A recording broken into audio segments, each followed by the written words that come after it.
Viral penampakan pocong terekam kamera di Bekasi, warga resah.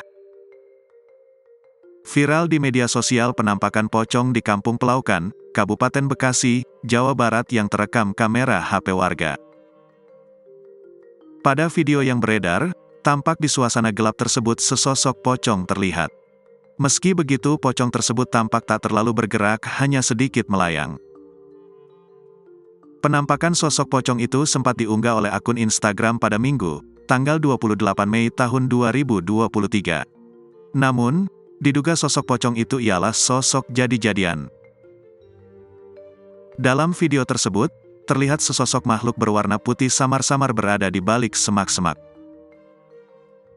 Sesosok itu tampak melayang di balik semak-semak. Pocong mungul di permukiman warga di Pelaukan, tulis keterangan video. Beberapa netizen memberikan komentarnya dalam postingan tersebut.